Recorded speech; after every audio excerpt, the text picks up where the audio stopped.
For more than a decade, northern Nigeria had lived under a shadow. It was not a sudden darkness. It crept in slowly, through whispered threats, burned villages, empty classrooms, and mass graves that never made international headlines. Long before the world began paying attention, communities in Borno, Yobe, and parts of Adamawa were already counting their dead. The terror had a name, though it changed faces and flags over the years. First, Boko Haram, then splinter factions, then a more ruthless evolution, fighters pledging allegiance to the Islamic State, forming what became known as ISIS West Africa Province, ISWAP. To the villagers, names did not matter. What mattered was survival. The early years were marked by brutality that shocked even seasoned war correspondents. Entire villages were wiped out overnight. Men were executed publicly to make examples of them. Women and girls were abducted, some never seen again. Others returned years later carrying scars no medical professional could fully heal. Children were forced into training camps. Some were turned into fighters. Others were strapped with explosives and sent into crowded markets. Schools were burned not just to destroy buildings, but to erase ideas. Teachers were hunted. Education became a death sentence. One of the deadliest patterns was the mass killing of farmers and fishermen around Lake Chad. Hundreds were slaughtered for refusing to pay taxes or for being suspected informants. Their bodies were left in open fields, messages written in blood. Entire communities fled southward, creating sprawling, internally displaced persons camps where hunger, disease, and trauma became daily realities. And yet, year after year, the violence continued. The Nigerian government issued statements. Emergency meetings were held. Military offensives were announced with bold names and patriotic slogans. But on the ground, soldiers were exhausted, under-equipped, and often outnumbered. Corruption scandals repeatedly exposed funds meant for weapons and logistics being siphoned off. Troops complained of outdated rifles against insurgents armed with modern equipment looted from across the Sahel. Villagers spoke quietly about military bases being overrun, about warning signs ignored, about convoys ambushed only kilometers from army checkpoints. To many Nigerians, it began to feel like the war was being managed, not won.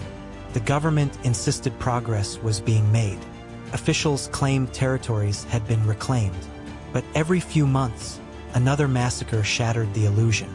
And outside Nigeria's borders, intelligence agencies were watching closely. For Washington, northern Nigeria was no longer just a regional crisis. It had become a strategic concern. ISIS-aligned groups in West Africa were growing more sophisticated. Intelligence reports suggested advanced coordination with cells across the Sahel. There were whispers of foreign fighters moving in through porous borders, bringing battlefield experience from Syria and Iraq.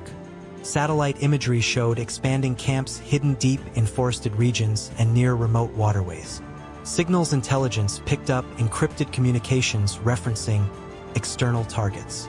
The fear was no longer just about Nigeria. It was about what could come next.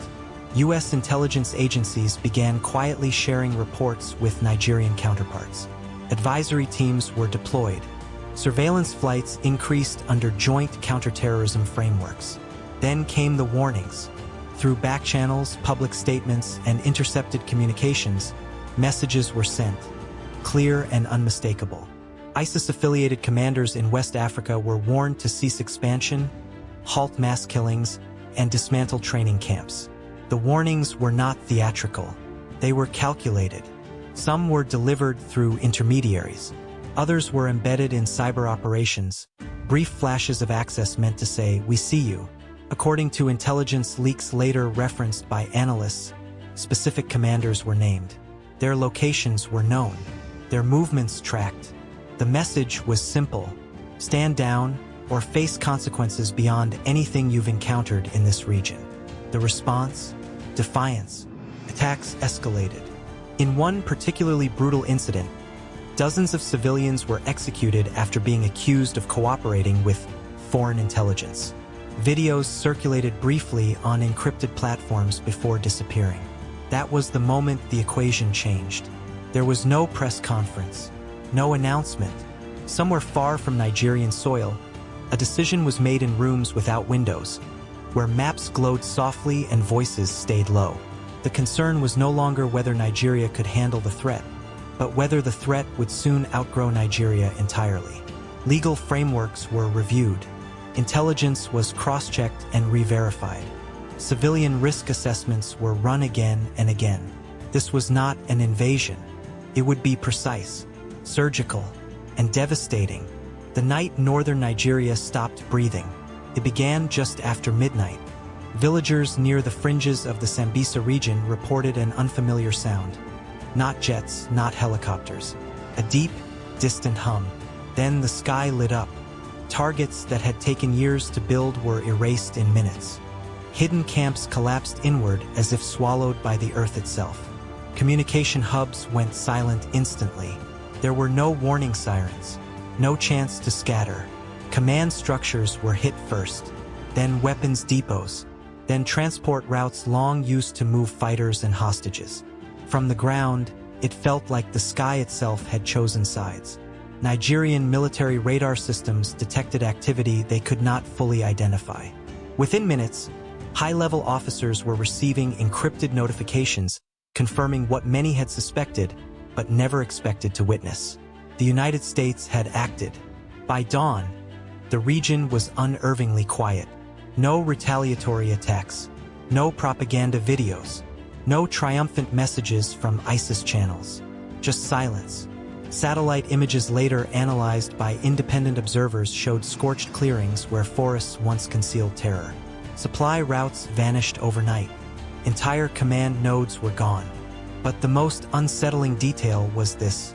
Several high-value targets, individuals believed to be untouchable, had disappeared without a trace. Not captured, not confirmed dead, just gone. Officially, Nigerian authorities said little. Unofficially, panic rippled through political and military circles. Had sovereignty been violated, or had an unspoken agreement finally been enforced? Some officials welcomed the strike quietly, relieved that something, anything, had finally shifted the balance. Others feared what it meant for Nigeria's global image. And the public? They woke up to rumors, strange lights, distant explosions, and the sudden absence of fear that had ruled their nights for years. But in the intelligence world, one question loomed larger than all others. Initial damage assessments confirmed massive losses for the terrorist groups, but key figures were missing. No bodies, no intercepted final messages, no confirmation. And then, 48 hours later, a single encrypted transmission was detected on a frequency long thought abandoned. Contained only 6 words. "You struck the camps, not us."